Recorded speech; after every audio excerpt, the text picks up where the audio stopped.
دیکھے گا اس کے سامنے آئے گا. تو وہ شخص کہتا ہے کہ سارے لوگ نماز پڑھ کے چلے گئے تو امام صاحب رحمۃ اللہ علیہ نے اپنی داڑھی پکڑی رو رہے ہیں. کہتے ہیں وہ ذرہ برابر نیکی کا بدلہ دینے والے، وہ ذرہ برابر شر پہ سزا دینے والے میری سفید داڑھی کو دیکھ. مالک میرے ذرے ذرے سامنے نہ لانا، لوگ تو میری بڑی قدر کرتے ہیں دنیا، میں تو بڑا پہچانا جاتا ہوں، لوگ تو میری راہوں میں پھول لیے کھڑے ہوتے ہیں، مجھے بڑا نوازتے ہیں. قیامت میں رسوا نہ کر دینا، میرے لیے مشکل ہو جائے گی. وہ کہتے ہیں میں نے امام صاحب کا درد دیکھا، مجھے کوئی کام تھا تو میں چلا گیا. میں نے کہا کہ وہ اس وقت اللہ کے حضور حاضر ہے تو میں دوبارہ آؤں گا. کہتے ہیں میں تہجد کا وقت آیا تو امام صاحب وہیں بیٹھے تھے اور ان کی داڑھی آنسوؤں سے بھری ہوئی تھی اور زور سے داڑھی پکڑی ہوئی. کہنے لگے مالک رسوا نہ کر دے، قیامت میں رسوا نہ کر دے. یار جو ہدایت یافتہ لوگ تھے وہ تو ڈرے ہوئے تھے، وہ تو سہمے ہوئے تھے. وہ تو کہتے تھے یہ اس کا فضل نہیں، اس نے بلا لیا، یہ اس کا کرم نہیں. حضرت باعزید بستامی کسی کافر کو دیکھتے تو رو پڑتے، کہتے مالک تو کتنا قریب ہے، یہ بے ایمان رہ گیا، تو نے اپنے فضل سے مجھے اپنے نبی کا غلام بنا لیا. وہ رو پڑ. یہاں تو لوگوں کا دعویٰ ہی بڑا ہے. نمازی اللہ خیر فرمائے وہ تو دوسروں کو گھورتا ہے، وہ کہتا ہے جنت کا میں مالک ہوں، کنجیاں میرے پاس ہیں، میں کسی اور کو گھسنے نہیں دوں گا. اور اگر 2-3 حج کر لے تو پھر تو وہ کہتا ہے کہ اب میرے سے پوچھ کے لوگ جنت میں جائیں گے معاذ اللہ. اور اگر وہ 2 4 5 7 دفعہ کوئی نفل پڑھ لے تو پھر وہ کہتا ہے چھوڑیں جی سارے لوگ بے عمل ہیں، میں اکیلا نیک ہوں. نہ ایسا کریں، اپنی توجہ اپنے رب پہ رکھیں، اپنی توجہ اپنے معین الملت والدین، عطائے رسول، ہند الولی، غریب نواز، خواجہ معین الدین چشتی، حضرت خواجہ اجمیر، شاہ اجمیر، والی ہندوستان. آخری عمر میں نا سارا دن روتے گزر جاتا، ساری رات روتے گزر جاتے، ذرا سی کوئی بات کرتا تو رو پڑتے، آنکھیں آنسوؤں سے بھری رہتی. کئی دفعہ اپنے بھی پریشان ہو جاتے ہیں نا کہ یار تو ایک بات کی جان ہی نہیں چھوڑ رہا. تو خواجہ قطب الدین صاحب بختیار کاکی سے لوگوں نے کہا کہ آپ مرشد سے بات کریں، اتنا بھی تو نہیں نہ رونا چاہیے، ہر وقت اس کے آنسو کی کریے. عاشق دا کام ہی رونا تو نہ تے بنا رویوں نہیں منظوری. یہ عاشق سدا ہی روندا رہندا ہے، پاویں وصل ہوئے تے پاویں دوری. ہر وقت رونے کا کیا مطلب ہے؟ تو خواجہ قطب صاحب کہتے ہیں میں قریب گیا تو میں نے پیر دبائے، میں نے کہا سونیا لوگ تو کچھ بھی نہیں کرتے، تو نے تو کمال کر دیا. 90 لاکھ آدمی مسلمان کر دیا، دنیا کچھ نہیں کرتی. تو نے 50 سال ساری رات مسلح پہ بیٹھ کے رب راضی کیا. تو شہزادہ تھا، حضور کی اولاد تھا، لیکن معین الدین تیرا ایک پلاٹ بھی نہیں. تو نے طالب علم پالے، انہیں غریبوں کو دیا، انہیں نوازا، کوئی شے نہیں تیرے پاس، ہر چیز تو نے.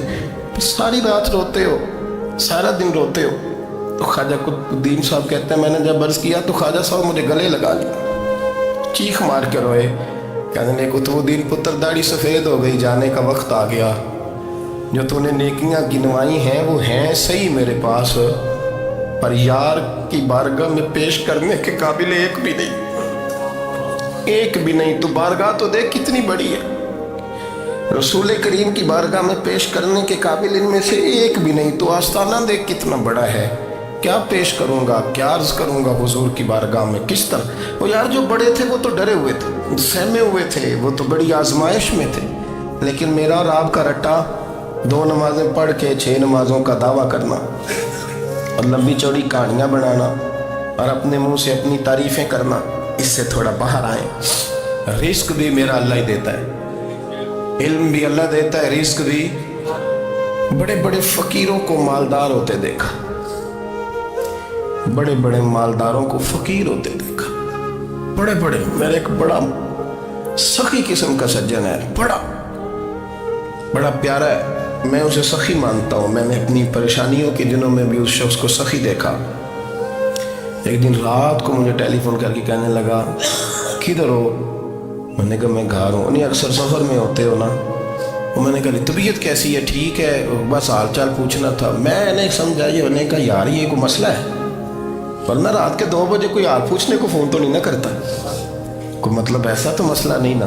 تو میں نے بیک کال کی, میں نے کہا یار میری بات سن, مسئلہ کیا؟ کہ نہیں کچھ نہیں دل کر رہا تھا. میں کہا میری گل سن, رہے ہیں اسی 4-5 سال کٹھے, میں تین جاننا, اصل بات کر.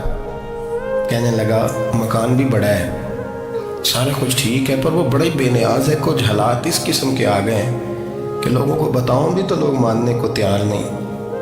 زیادہ نہیں, مجھے نا تھوڑے سے پیسوں کی ضرورت ہے, کوئی 15-20 ہزار اگر مل جائیں میری ضرورت ہے. آپ یقین کریں میں روتا رہا ساری رات. میں نے کہا مہربانہ تیرا کس طرح کرانگ, اس سے لے کے زمانہ استعمال کرتا تھا, پر بے پرواہی ویخ نہ سجڑ دی, جتھے کسے دی پیش نہ جاوے انہیں تاجاں والے در در رولے تے منگتیاں تخت بٹھا دے. سجنا کسے نو کارا مل دئی, کوئی کعبے خالی آوے.